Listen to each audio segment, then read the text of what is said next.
Muslim faithful across the country join counterparts across the globe in celebrating Eid al-Fitr. Kano Corruption Agency recommends Emir Muhammadu Sanusi's removal. On the international scene, U.S. President meets with British Prime Minister Theresa May on the second day of a state visit to the United Kingdom. In the sports, Flying Eagles crash out of Under-20 World Cup in Poland.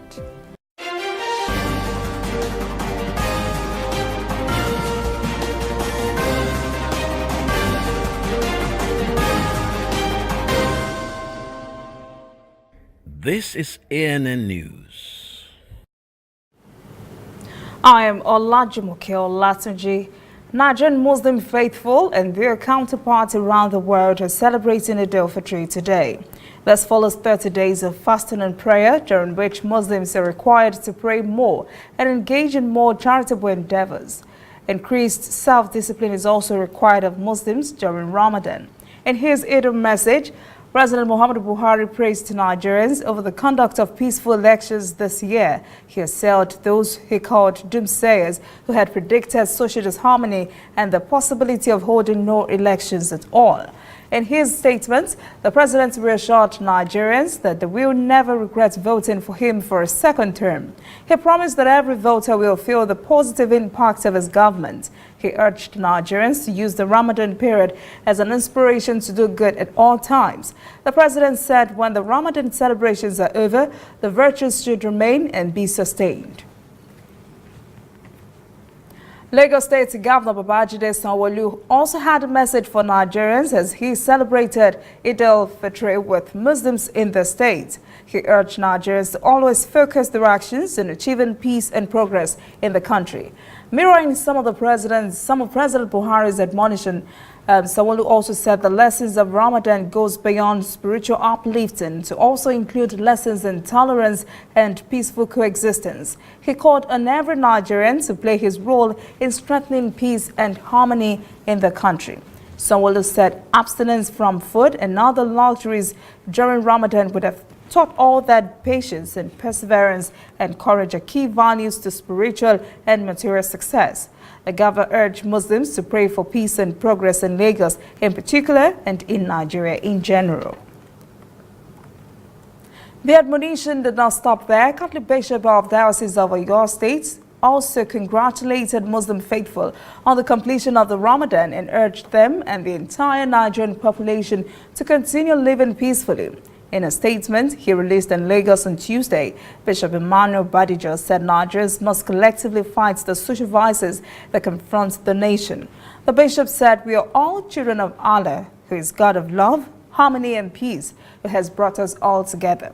He said Christianity, Islam and traditional religion have one common purpose as they all preach against evil. He called on Nigerians to join hands to fight violence, kidnapping, rape and robbery.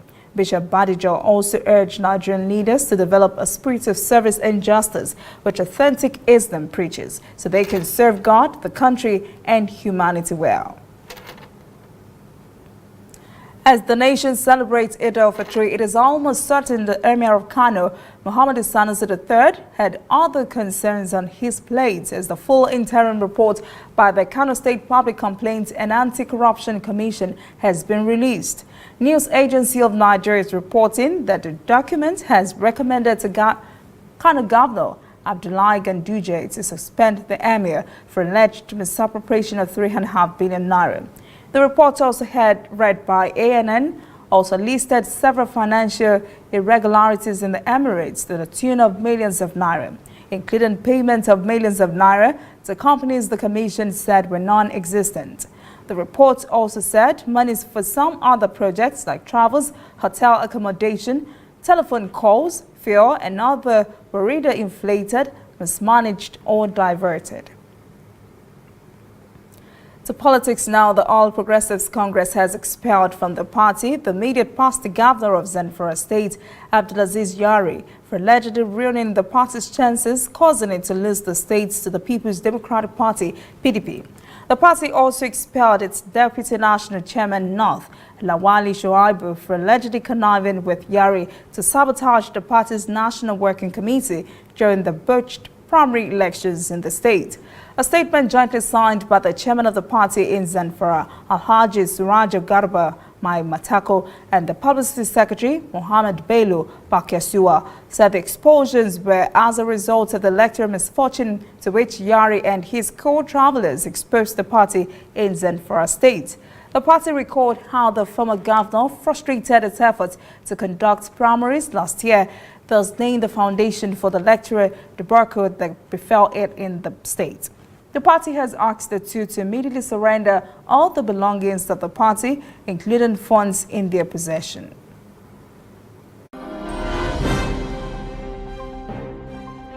Coming up, African news. Military crackdown in the Sudan claims 35 lives. And later, international news. U.S. presidents meet with British Prime Minister on second day of a state visit.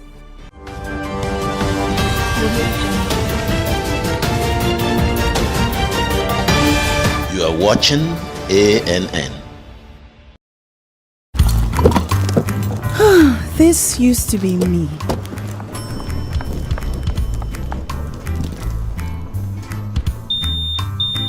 But that was before I got the perfect bag. It's handy and easy to use.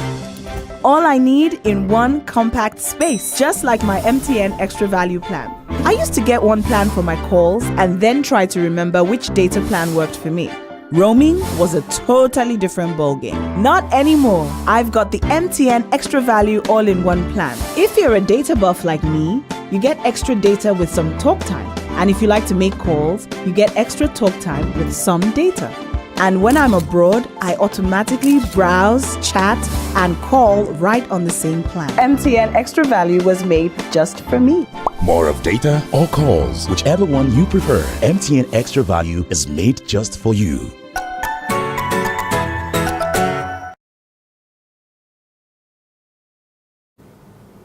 Welcome back. This is ANN News in African Stories. Sudan's military leaders say they are scrapping all existing agreements with the main opposition coalition, which has been behind the continuous protests demanding they hand over to civilians. The military council is calling for elections within 9 months. This call came after the military violent attack on protesters in the capital Khartoum on Monday, in what the main protest group had described as an attempt by the military to disperse sit-in protests around its headquarters. The military had now faced mounting international condemnation for the brutal and deadly attack on demonstrators in which it had reportedly killed at least 30 persons. The African Union and Western powers, including Britain and the United States, have condemned the violence. Leaders of the protest movement say they are cutting off contact with the military in the wake of Monday's morning's violence. Now back to Eid al-Fitr celebrations. A record has been set by Egypt for the world's longest iftar table. It took many workers and many cooks to put it together. Now take a look. Ramadan's spirit has inspired officials of the new administrative capital to set up this table. This new city aims to be an outstanding African city in all aspects. It's why Egypt decided to bring thousands here to participate in the biggest iftar meal in the world. We were looking through the Guinness World Book of Records, the book, and we saw that Ajman had done it last year. We decided that we'd do it this year, simply to try and show people that we want to get the Egyptians together, and to showcase all the great things that are happening here in the new capital city. So we went to the capital city and we told them a great way to showcase the developers and the things that we're doing here in the new capital city is during Ramadan is to bring the people together and do a really big iftar for everybody. The target was to break UAE's Ajman city's record for the longest table, which was 2,983.6 meters long. Around 7,000 people joined this world record attempt, all excited to become part of registering a new achievement for their country. People need to feel that when they come together, great things can happen. It's why all of us showed up so that together we could break a new world record. The new capital is a new start for a new life that is designed to become a capital for Egyptians. It's incredible to see how the new capital is shaping up, that it's capable of hosting thousands now, to have dinner and even stay for entertainment. There are now buildings everywhere, and very soon life will come to this desert. It truly is amazing. It took organizers about 4 weeks to prepare for this iftar, and with a table more than 3,189 meters long, the new capital has entered the Guinness World Book of Records. The 714 square kilometer city plans to have the highest building in Africa. It also aims to become the first green capital in the continent.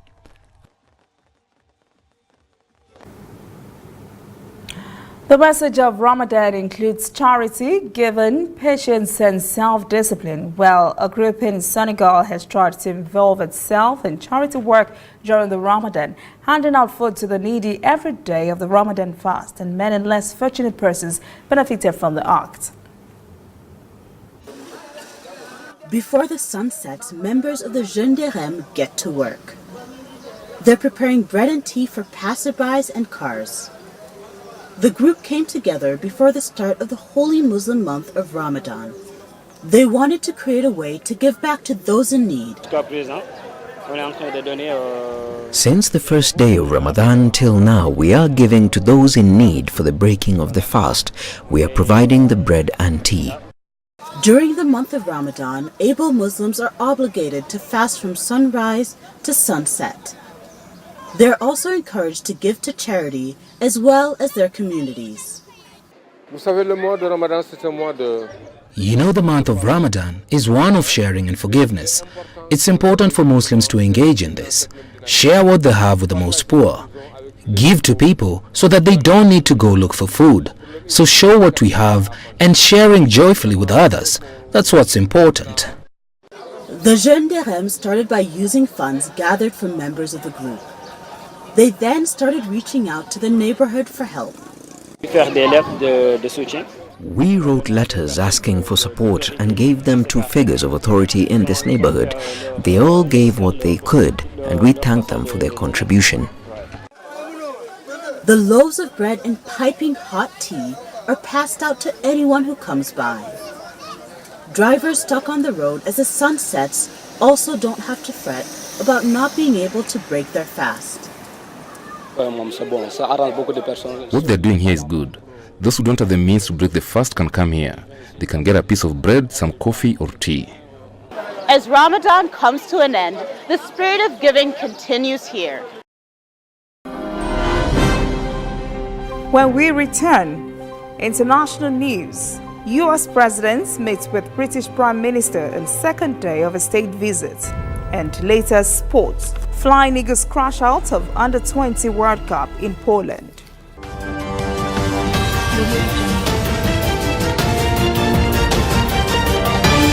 You are watching ANN. Dear Mommy, you went out that night with the baby in your tummy, but you did not come back. The baby is very fine and she eats and sleeps a lot. Everyone says that you are in a better place, but I miss you so much. I keep asking them, where is the better place, but nobody answers me. Auntie Carrie just hugs me and says, go and play. Mommy, I miss you. Please, when are you coming home? I still do miss you, Mom. And in honor of your memory, I'm a doctor today working with the MTN Foundation to save mothers and children every day. Ending mother and child mortality in Nigeria is dear to us. We will keep strengthening this most important bond just for you.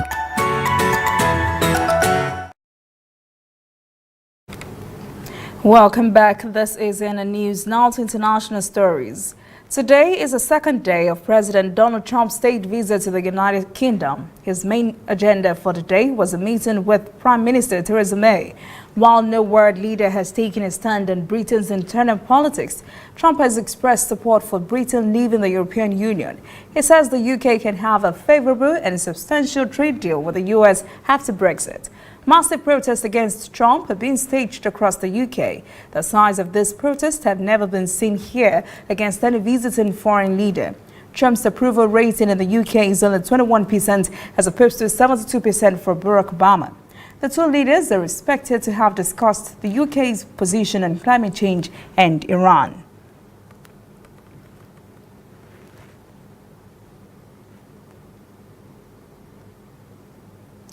As the interminable Brexit process continues, some Britons are choosing to move abroad. The small city of Amet in southern France is one destination for those seeking new lives on the European mainland. But as Stephen DeVaris explains, the shadow of Britain's impending departure from the EU still looms. Was supposed to be reality by now, but the UK is still a member of the European Union. All over the continent, subjects of Her Majesty the Queen have found friendly places to feel at home away from home, and more importantly, away from the Brexit uncertainty. When you walk around in Amer, you see British flags, British license plates, and everybody seems to speak English. We could be in England, but only the nice weather here reminds us that we're actually in the south of France. Some of the Brits came here to retire, others to open businesses. David and Denise from Oxfordshire moved here 2 years ago because of Brexit. They now serve typical British tea and cakes to their fellow Brits, but also to a growing number of Anglophile French. Brexit happened just as we were signing to come to France. And to be fair, I did think about not coming. But yes, I'm glad we did. We set up the business here and it's been going very well. Just down the road from the tea room, we meet Londoners Mark and Paul. They changed their busy city life for a cozy bed and breakfast in the quiet French countryside. As European citizens, they can live and work in the European Union wherever they want. Brexit, however, could make an end to this privilege. Some of them decided to apply for French citizenship, like this winemaker, who is also a member of the local council of Amer. I sent the last paperwork in actually today because they keep sending things, or sending it back for me to get them to give them other papers. So I sent some in again today, and hopefully one day soon, in a year or 2 years' time, maybe I will be a double nationality holder. Tim risks losing his mandate after Brexit. Since the details of Brexit are unclear, the situation is becoming more and more complicated. Nobody seems to know what's going to happen. And what is happening, really. In the meantime, the Brits keep coming. Every single week we get English people in here house hunting every week. So I think, if anything, it's made more English people want to come out to France now and basically get settled, I think, before the final date of this Brexit. Yet, Brexit or no Brexit, it is unlikely the Brits from Amer will go back to the UK anytime soon. Julian Assange has won a major legal victory on Monday when a Swedish court denied a request to detain the WikiLeaks founder over a sexual assault investigation dating back to 2010. The ruling by the Uppsala District Court is a setback for prosecutors who were hoping to issue a European arrest warrant against Assange and request his extradition from the United Kingdom to Sweden. The court agreed with prosecutors that Assange could pose a flight risk, but said detention would not be proportionate. Assange has spent almost 7 years in self-imposed exile in London's Ecuadorian embassy. The rape allegation was one of 4 sexual assault accusations that Assange faced after his visit to Sweden in August 2010.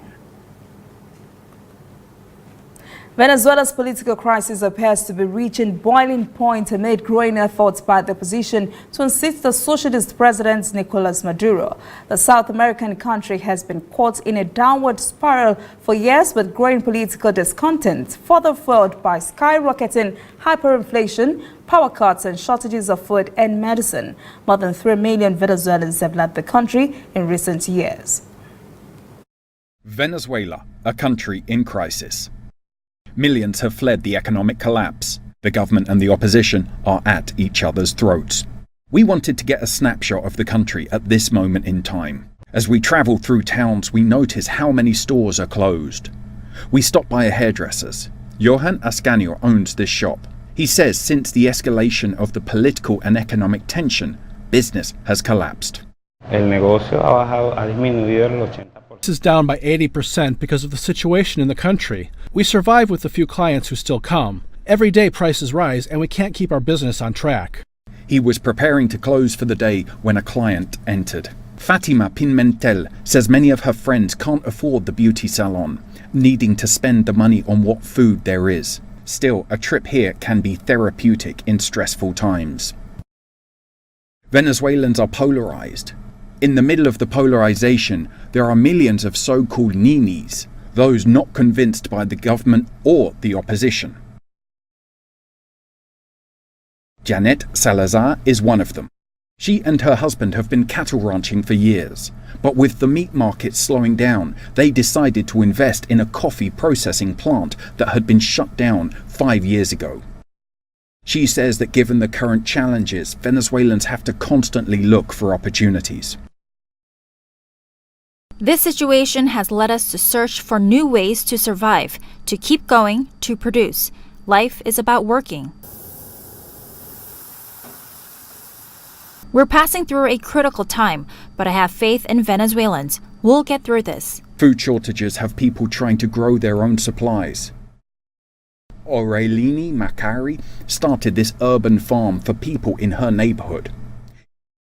Here she grows vegetables and raises animals and fish. She supported the late President Hugo Chavez and sees this urban farm as part of his legacy to feed poor Venezuelans and make the country more productive. My objective in this revolution is to continue fighting for a better world, a humanity with more tolerance. Venezuela is at a crossroads. The present situation is unsustainable, but what comes next is anyone's guess.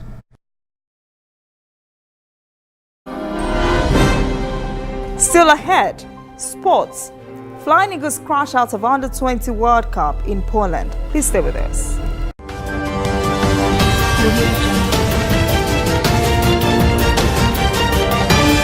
You are watching ANN. Dear Mommy, you went out that night with the baby in your tummy, but you did not come back. The baby is very fine and she eats and sleeps a lot.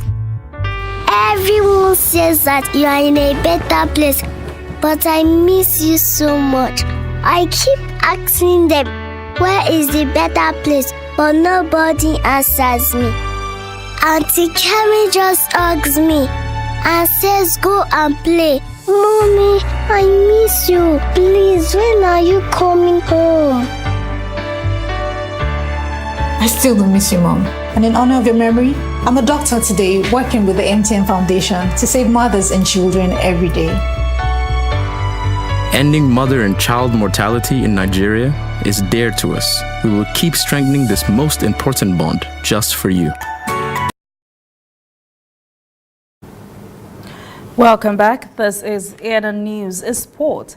Nigeria's Flying Eagles have crashed out of the Under-20 World Cup in Poland. They were defeated 2-1 by Senegal. The Flying Eagles had a superb start to the second half, scoring 5 minutes after the whistle, but everything went south from there.